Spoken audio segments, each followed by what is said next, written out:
أستغفر الله ربي من كل ذنب وأتوب إليه لا حول ولا قوة إلا بالله العلي العظيم. اللهم صل على محمد وعلى آل محمد كما صليت على إبراهيم وعلى آل إبراهيم إنك حميد مجيد.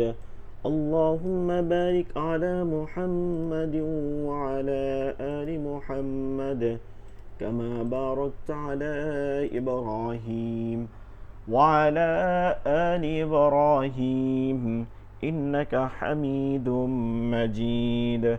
أعوذ بالله من الشيطان الرجيم. بسم الله الرحمن الرحيم. رب زدني علما رب زدني علما رب زدني علما رب يسر ولا تعسر وتمم علينا بالخير. رب اشرح لي صدري ويسر لي أمري واحلل عقدة من لساني يفقه قولي.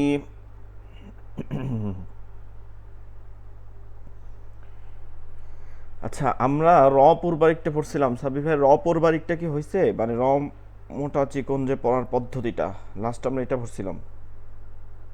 হ্যাঁ, লাস্টটাই পড়েছিলাম আমরা। জি, এটা কি হয়েছে? মানে বুঝতে পারছেন? বলতে পারবেন? দুই চারটা ঘুরাই ফিরাইয়ে বলতে পারলে হবে। হ্যাঁ, রড যেটা মোটা ভাবে করতে হবে। উম, রড 4টে আমরা নিয়ম করেছিলাম।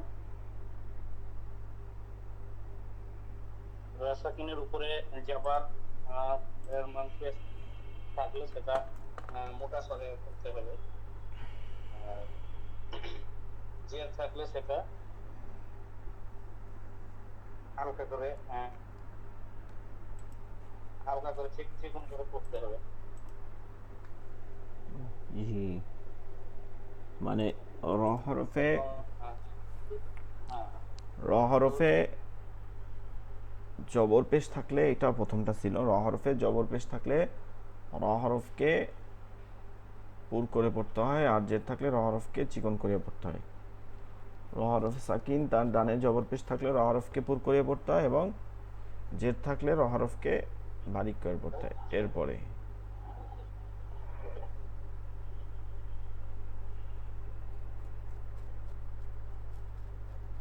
এরপরের নিয়মগুলো পারেন? না, আর এটুকুই আচ্ছা, বুঝতে আমরা র আমরা। পুর বারিক বলতে, যারা দেখবেন ভিডিও দেখবেন তাদেরকেও বলতেছি, যেহেতু আমাদের ক্লাস বাইরে অনেকে দেখে রেকর্ডিং, তো এই ক্লাসটা রপুর বারিকটা আবার রিপিট করতেছি। আমরা 6টা নিয়মে পড়ছি, 6টা নিয়ম। 6টা নিয়মকে আমরা 5টা নিয়মেও নিতে পারি, চাইলে 5টা নিয়মেও নিতে পারি। খুব সহজ কথা, খুব সহজ। র হরফটা মোটা এবং চিকন উচ্চারণে পড়তে হয়। র হরফকে র পড়াটাই মোটা মোটা করা, আর র হরফকে রি যখন চিকন করার সময়, যে বিশেষ করে রস্বীকার বা জেড দিয়ে পড়ার সময়, জেড দিয়ে পড়ার সময় র হরফকে চিকন রাখতে হয়, এটা মনে রাখতে হবে। র হরফকে জেড দিয়ে পড়ার ক্ষেত্রে চিকন রাখতে হবে, র হরফকে জের দিয়ে পড়ার ক্ষেত্রে চিকন রাখতে হবে। এই চিকন রাখাটা আর র হরফটা জবর পেশ থাকলে মোটা রাখতে হয়। এই যে রাখাটা, এই রাখাটার নিয়মগুলো জানা না জানার নামই হচ্ছে র পুর এবং বারিক। পুর উর্দু শব্দ, বারিক এই দুইটার অর্থ হচ্ছে মোটা এবং পাতলা বা চিকন উচ্চারণ। র হরফকে 1 নাম্বার, র হরফকে জবর পেশ হইলে মোটা পড়তে হয়, যেমন র জবর র, র পেশ রো। র হরফকে জের থাকলে র হরফকে চিকন করে পড়তে হয়, যেমন র জের দি। নাম্বার 2, র হরফে জসম বা সাকিন, যেটাকে বলি আমরা জসম, তার ডানে অর্থাৎ র হরফকে ধরছে সেই হরকতটা জবর পেশ হইলে ওই র হরফকে মোটা পড়তে হবে, এবং জের হইলে ওই র হরফকে চিকন পড়তে হবে, যেমন আর র, উ র, ই র। ঈদ র ঈদ রি, এই যে ঈদ এটা এওর বলা যাচ্ছে না এটা। এরপরে 3 নাম্বার র হরফে জজম তার ডানে জের, অর্থাৎ র হরফটা জের দিয়ে ধরছে, এটা ঠিক আছে, এই পর্যন্ত ঠিক ছিল, তাহলে বারিক হয়। কিন্তু এর পরবর্তী হরফ মানে সামনের হরফটা গিয়ে যদি দেখি যে হরুফুল ইস্তেআলা বা যে হরফগুলোকে মোটা পড়তে হয় সেই হরফগুলো আছে, অর্থাৎ সেই হরফগুলো হচ্ছে সদ দ ত জ খ গইন কফ, সদ দ ত জ খ গইন কফ, এই হরফগুলো যদি আমরা দেখতে পাই তাহলে ওই র হরফকে যেটা বারিক পড়া লাগতো ওইটাকে আর বারিক মানে চিকন না পড়ে ওটাকে মোটা পড়তে হবে, কারণ তার পরবর্তী হরফগুলো মোটা, তার জন্য এই হরফটাকেও মোটা পড়তে হবে। এখন প্রত্যেকটার ক্ষেত্রে জবরকে নিয়ে আসছি, প্রথম দুইটার এখানে জবর নিয়ে আসি নাই কেন, পেশ নিয়ে আসি নাই কেন, কারণ জবর পেশ হইলে তো এমনিতেই মোটা পড়তে হয়, তাই না? জের হইলে চিকন পড়তে হয়, তো জের হইলে চিকন পড়লে ওইটা র হরফের পরে মোটা হরফ হওয়ার কারণে ওইটাকেও মোটা পড়তে হবে। আবারও বুঝি আমরা, র হরফে জজম তার ডানে জবর পেশ হইলে এটা সদা সর্বদাই মোটা পড়তে হয়, কিন্তু র হরফে জজম তার ডানে জের পরবর্তী হরফগুলো অন্য কোনো হরফ হইলে ওটা চিকন পড়তে হবে, কিন্তু হরফুল ইস্তেআলা যে 7টা হরফ থাকে তখন এটাকে আর চিকন পড়া যাবে না, তখন এটাকে পুর মোটা করে পড়তে হবে। নাম্বার 4, এই হচ্ছে 3 নাম্বার 4 র হরফে জজম, এটা ঠিক আছে, এবং র হরফকে ধরছে, তার আগের হরকত হচ্ছে জের, তার আগের হরকত হচ্ছে জের, কিন্তু তার মাঝে একটা আমরা খালি আলিফ দেখতে পাবো, যেটাকে এই যে জের আর এই খালি আলিফের মাধ্যমে এটাকে কাসরায়ে আরজি জের বলা হবে, কারণ এটা পরিবর্তন হয়েছে, ওই মধ্যের খালি আলিফটাই হচ্ছে হরকতটা ছিল, এই জেরটা ছিল খালি আলিফে, সো এইটাকে উঠাই নেওয়া ওর আগের হরফে হরকতটা দেওয়া হয়েছে, এই যে পরিবর্তনটা ঘটাইছে এটাকে বলে কাসরায়ে আরজি জের, যেটা পরিবর্তনীয় জের, মানে কাসরা মানে হচ্ছে জের আর আরজি মানে একের পরিবর্তে আরেকজনে আসে, এই পরিবর্তন করে যেটা এখানে আসছে। তাহলে এই যে আমরা দেখলাম যে একটা জের এবং র হরফে জজম এর মাঝে একটা খালি আলিফ আছে, এর মাঝে একটা খালি আলিফ আছে, মাঝে একটা খালি আলিফ আছে, তাহলে এই অবস্থায় ওই জেড দিয়া তো পড়বো, কিন্তু ওইটা চিকন না করে মোটা করে পড়তে হবে। আমরা আবারও বুঝি যে র হরফে এই 3টা বিষয় আবারও বুঝি, র হরফে জজম তার ডানে জের আছে, বামে নর্মাল হরফগুলো আছে, হরফুল ইস্তেআলা নাই, এবং মাঝখানেও কোনো আলিফ নাই, তাহলে ওই র হরফটা চিকন। র হরফে জের আছে, র হরফে জজম আছে, তার ডানে জের আছে এবং বামে মোটা হরফগুলো আছে, হরফুল ইস্তেআলার হরফগুলো আছে, তাহলে ওই হারফগুলো থাকার কারণে, মোটা হারফগুলো থাকার কারণে এই হারফগুলোকে কি করতে হবে, মোটা করে ওই র হরফটাকে মোটা করে পড়তে হবে। নাম্বার 3, ওই র হরফ এবং যে জের এর মাঝখানে যদি খালি আলিফ থাকে, পরবর্তী হরফগুলো আর দেখার দরকার নাই, ওটা হরফুল ইস্তেআলা বা অন্য হরফ আসুক, কিন্তু এইখানে যেহেতু পরিবর্তনটা ঘটছে মধ্যে খালি আলিফ আছে, তাহলে এইটাকেও মোটা পড়তে হবে। এবার প্রশ্ন যে এই 3টার ক্ষেত্রে জবর পেশ আসলে কি পড়তে, জবর পেশ আসলে সবসময় মোটা পড়তে হয়, ঠিক আছে? জবর পেশ আসলে সবসময় র হরফ যখনই সাকিন করা হবে, জজম দেওয়া হবে জবর পেশ দিয়া, তখনই ওইটা মোটা পড়তেই হবে, ঠিক আছে? কথা সহজ। জের হইলে কখন চিকন পড়তে হবে আর কখন মোটা পড়তে হবে এইটা প্রশ্ন। জবর পেশ হইলে কি করতে হবে, মোটা করে পড়তে হবে।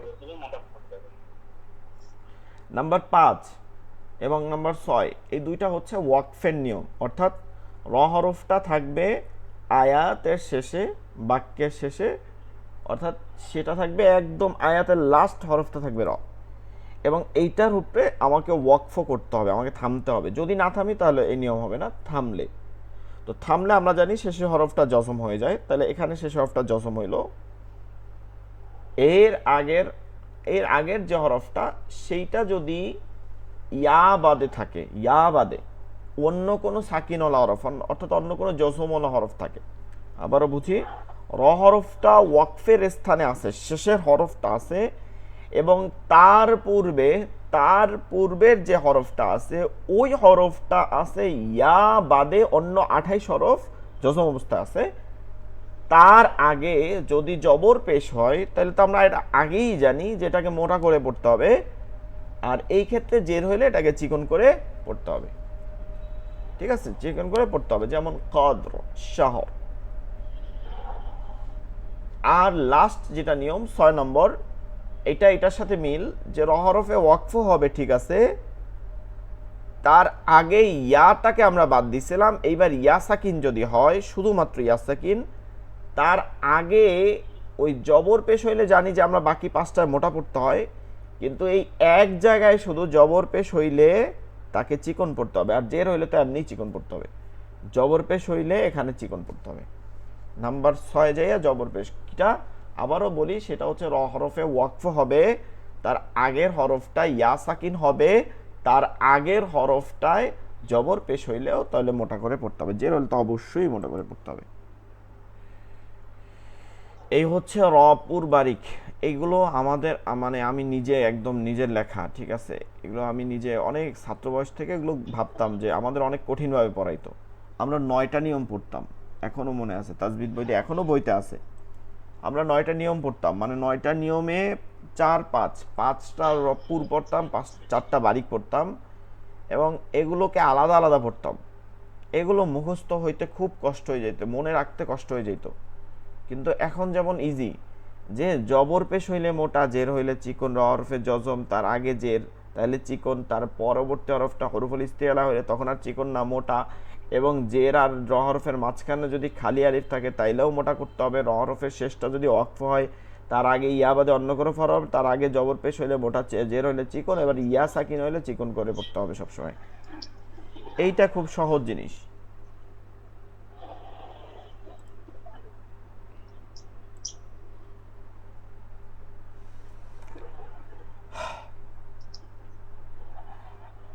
আমরা তখন পড়তেছিলাম কত, 17। আচ্ছা, আমরা 17 নম্বর লেকচার শিট শেষ করছি, 18 নম্বর লেকচার শিট আসবো।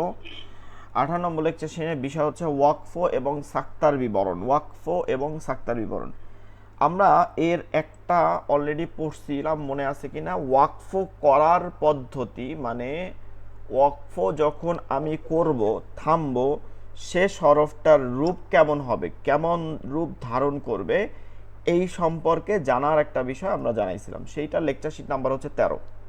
ঠিক আছে, আমরা মনে রাখবো 13। যদি আমরা চাই যে এই দুইটা অক্ষকে মিলাইতে, এখন আমরা 13 এবং 18 এই দুইটাকে মিলাবার চেষ্টা করব, মিলাইলে আমরা দুইটা বুঝতে পারবো। একটা হচ্ছে ওয়াকফ, আর একটা হচ্ছে ওয়াকফ আলামত। একটা হচ্ছে ওয়াকফ করার পদ্ধতি, হ্যাঁ, কাইফিয়াত, হ্যাঁ, আরেকটা হচ্ছে ওয়াকফ করার আপনার হচ্ছে আলামত বা আয়াত বা আসার, চিহ্ন যেটাকে বলি আমরা। তো 1 নম্বর কাজ, আমরা প্রথম যদি ওয়াকফ হবে কিভাবে সেটা আমরা যদি রিপিটটা করি, আবার 4টা নিয়ম। 1 নম্বর, শেষের হরফটা গোলতা থাকলে, গোলতা গোলতা গোলতা গোলতা থাকলে সদা সর্বদা চোখ বুজে কি পড়তে হবে, গোলহায় জজম দিয়া পড়তে হবে। 2, গোলতা বাদে যে কোনো হরফ থাকলে সেখানে 2 জবর থাকলে 1 জবরকে বাদ দিতে হবে মনে মনে, আর 1 জবরকে এক আলিফ টেনে পড়তে হবে, অর্থাৎ খাড়া জবরের মতন করে টান দিয়ে পড়তে হবে। নাম্বার 3, শেষের হরফটা, নাম্বার 3, শেষের হরফটা যদি আলিফ ওয়াও ইয়া এই 3টা খালি হরফ থাকে, তার আগে 2 জবর নাও থাকে, যদি 2 জবর নাও থাকে, আলিফ ওয়াও ইয়া এই 3টা যদি খালি থাকে, তার আগের হরকত যেটাই থাকুক ওইটাকে এক আলিফ টেনে পড়তে হয়। এই 3টা বাদে, গোলতা, 2 জবর, শেষের হরফটা খালি, এই 3টা নিয়ম বাদে পরবর্তী যে কোনো নিয়ম আসলে ওইটাকে জজম করে পড়তে হবে। যে কোনো বিষয়, যেমন তাজদিদ থাকলো, জজম থাকলো, 1 জবর থাকলো, 1 জের থাকলো, তারপর হচ্ছে 1 পেশ থাকলো, তারপর হচ্ছে 2 জের, 2 জবর হবে না, 2 জের 2 পেশ, এরপরে হচ্ছে আপনার খাড়া জবর, খাড়া জের, উল্টা পেশ, যা থাকুক ওইখানে শেষের হরফটা কি হবে, জজম করে পড়তে হবে। এইবার কখন কখন আমরা থামবো, কোন কোন চিহ্ন দেখলে, যেমন আমাদের বাংলায় আছে দাড়ি, কমা, হ্যাঁ, এটার একটা আছে সেমিকোলন, এগুলো আছে না, এগুলো আমাদের একটা চিহ্ন। আবার ইংলিশে আছে ফুল স্টপ। তো এই যে বিষয়গুলো আছে, এইগুলোই হচ্ছে কোরআনের ক্ষেত্রে, আরবির ক্ষেত্রেও আছে, আরবির ক্ষেত্রেও ফুল স্টপ আছে এই একই সিস্টেমে, কিন্তু কোরআনের ক্ষেত্রে এই চিহ্নটা ভিন্ন, যেটা কোরআনেই ব্যবহৃত হবে, অন্য কোথাও ব্যবহৃত হবে না, শুধুমাত্র কোরআনেই ব্যবহৃত হবে।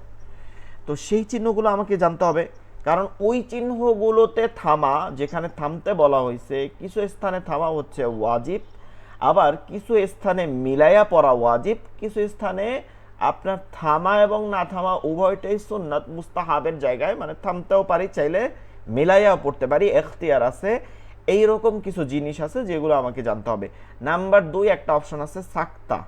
সাক্তা এইটা ওয়াকফের মতন কাজ করে, অর্থাৎ ওয়াকফ মানে থামা, থামা মানে হচ্ছে শ্বাস ছাইড়া দেওয়া, শ্বাসটা ছাইড়া বিরাম নেওয়া। হ্যাঁ, ওয়াকফন শব্দের অর্থ মূলত বিরাম নেওয়া, মানে আমরা বিশ্রাম নিব এখানে 1 মিনিট 2 মিনিট আপনি নিতে পারেন। আমরা অনেকে মনে করি যে এটা বিশেষ করে নামাজের মধ্যে যখন ইমাম সাহেব নামাজ পড়ে তখন আমরাই তো দেখি, আমি নিজেই তো নামাজ পড়াই, এখানে আমার নিজেরও এই টেনশন থাকে, সবাই টেনশন থাকে। আমরা যদি একটা আয়াত পড়ার পরে, বড় একটা আয়াত পরে একটু শ্বাস বেশি নেই, তাহলেও মুসল্লিরা বোঝে ভুলে গেছে, হুজুরে মনে হয় ভুলে গেছে। বিষয়টা হচ্ছে যে আয়াত বাই আয়াত থেমে থেমে বিশ্রাম নিয়ে নিয়ে পড়া যাবে। এখন এইটা কারো দ্বারা 5 সেকেন্ড হইতে পারে, কারো কাছে 10 সেকেন্ড হচ্ছে, কারো কাছে কোনো কোনো আয়াতে গিয়ে একটু বেশি থামা লাগবে, তার পড়তে একটু কষ্ট হইতেছে। তো এই সময়টা নেওয়াটা, শ্বাস নেওয়াটা, এটা যে কোনো সময় নেওয়া যাবে, নামাজের মধ্যে নেওয়া যাবে, নামাজের বাইরে নেওয়া যাবে, যে কোনো সময় নেওয়া যাবে। এই যে বিশ্রামটা নিচ্ছি এইটাকে বলে ওয়াকফ।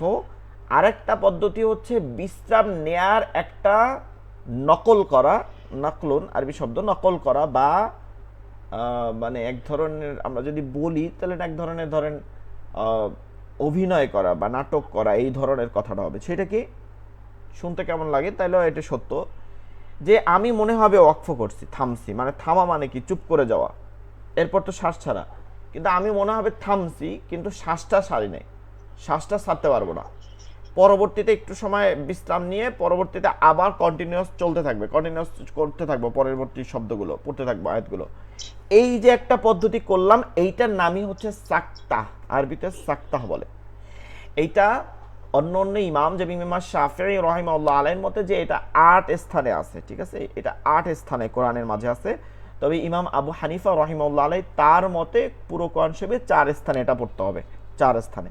আমরা জানি কিনা যে এই মাসালার ক্ষেত্রে, যেগুলো মাসালা আমাদের ইমাম কোরআনের রেওয়াত মানে তেলাওয়াতের ইমাম হচ্ছে ইমাম হাফস, হ্যাঁ, যার উস্তাদ হচ্ছে আসেম কুফি রাহিমাহুল্লাহ আলাইহি। তো আমরা হাফসের রিওয়াতে পড়ি, ঠিক আছে, আমরা হাফসের রিওয়াতে পড়ি, মানে তার অনুসরণে পড়ি। আমরা হাফস থেকে একদম রাসূল সাল্লাল্লাহু আলাইহি ওয়াসাল্লাম পর্যন্ত কোরআনের এই ধারাবাহিকতাটা রক্ষা করি, ঠিক আছে।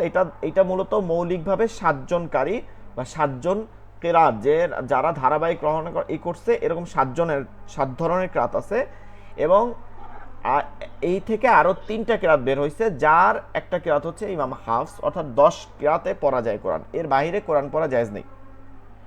এখন ইমাম হাফস রাহিমাহুল্লাহ আলাইহি হচ্ছে কোরআন কিভাবে পড়বো এই পদ্ধতিগুলো জানাই, কিন্তু আমরা যখন মাযহাব মানি বা হাদিসকে মানি, যারা মাযহাব মানি, বিশেষ করে মাযহাব হচ্ছে একটা পদ্ধতি, আমরা যে হাদিসগুলো মানি এগুলোই মাযহাবের মধ্যে পদ্ধতি অনুসরণ করছি। কেউ বলছে যে এই হাদিসটা আমরা নিছি, কেউ বলছে না আমি ওইটা নিছি, এইটাই অনুসরণ।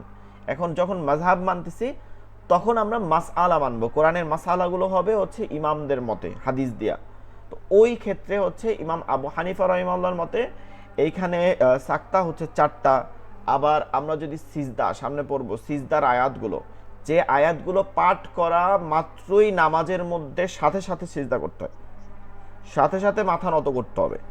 যদিও কেবলমাত্র সিজদা না, রুকু করলে এটা আদায় হয়, তবে এটা মানে সাধারণ জনগণের জন্য উচিত না, নর্মালি এটা সমাজেও করা উচিত না। এটা আমরা শিখছি, আমরা হেফজখানার লাইফে তখন এই মাসালাটা শিখছি যে চাইলে রুকু দিয়ে দিলেই এটা হয়, কারণ আল্লাহ তাআলা যখন এটার কথা দেয়, হুকুম বলে, তখন মানে ওয়াসজুদু বা ইসজুদু, এই যে শব্দটা উচ্চারণ করা হয় যে তোমরা সিজদা করো, এর মানে হচ্ছে যে মাথা নত করো। তো ওই সময় রুকুতে যাওয়াটাও মাথা নত করার সমান, তবে সিজদা করাটাই উত্তম।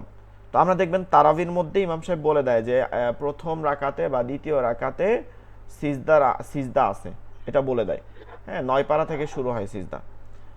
তো এই ধরনের সিজদা পুরো কোরআন শরীফের মধ্যে আছে হচ্ছে 15 স্থানে, ঠিক আছে, 15টা স্থানে এই ধরনের সিজদা আছে। টোটাল করে।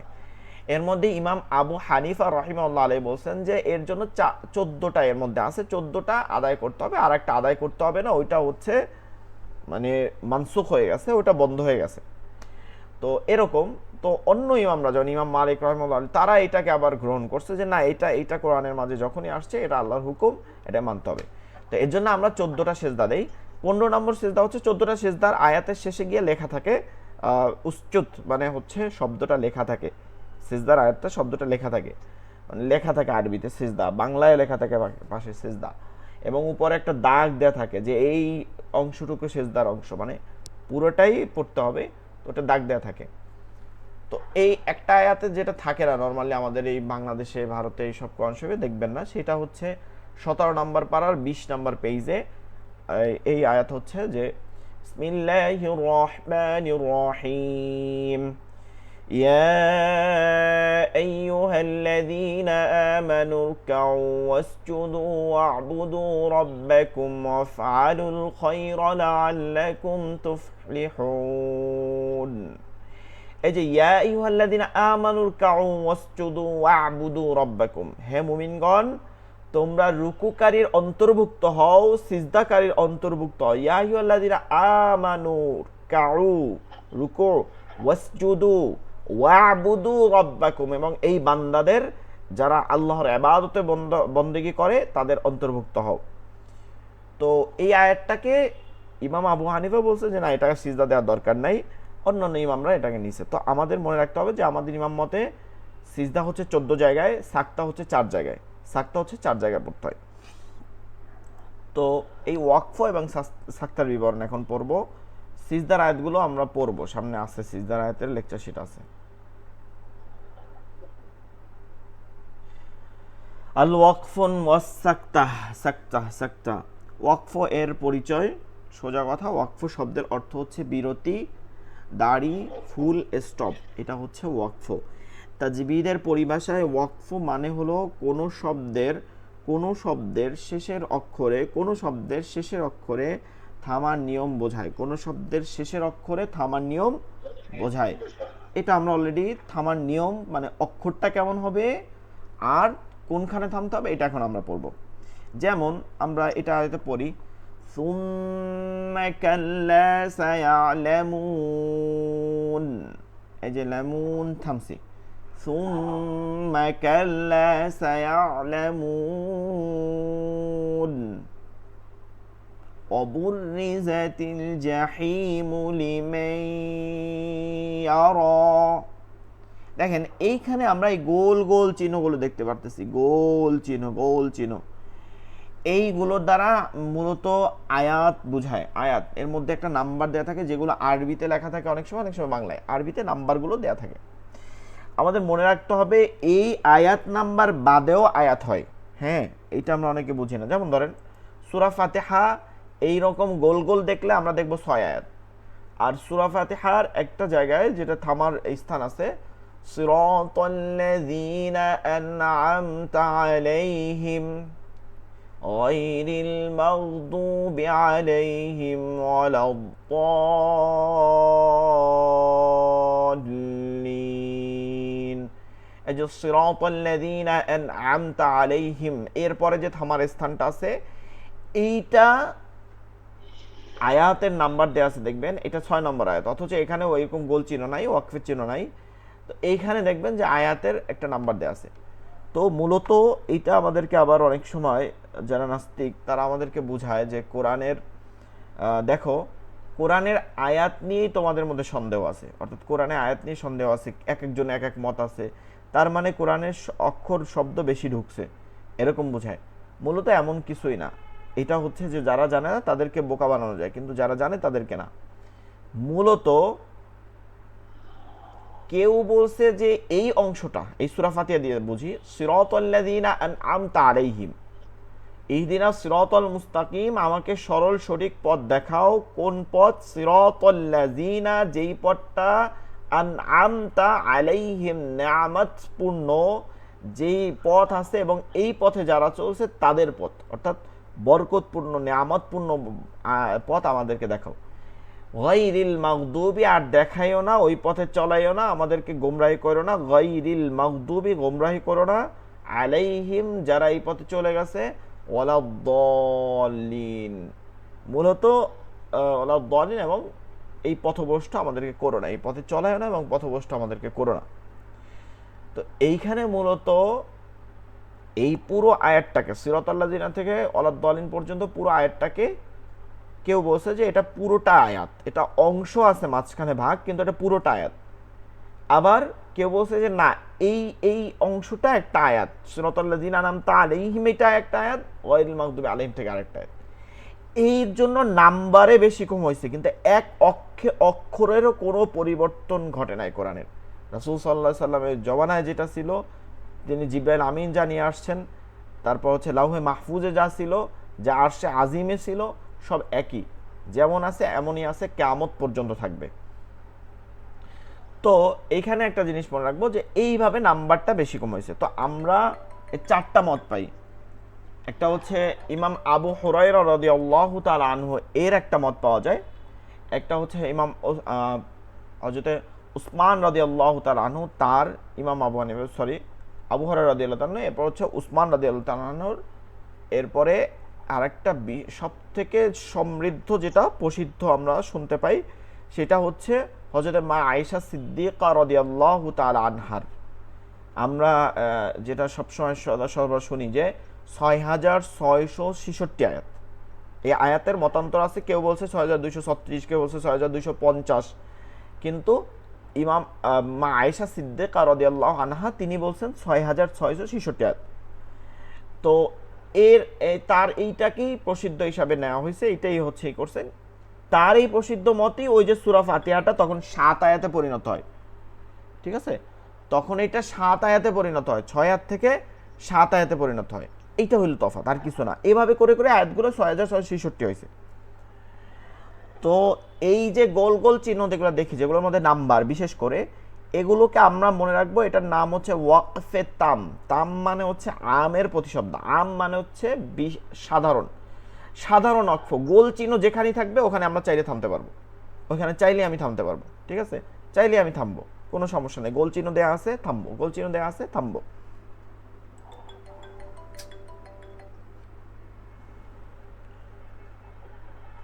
আচ্ছা, আমাদের নামাজের টাইম হয়ে গেছে, আমরা একটু নামাজ পড়ে, সাব্বির ভাই নামাজ পড়ে আসি, তারপরে ওয়াকফের নিয়মগুলো আর সাক্তাটা পড়বো, বাকি যা আছে ক্লাসে ৫টার দিকে ক্লাসে জয়েন হন, ১৫-২০ মিনিট পরে। সমস্যা আছে?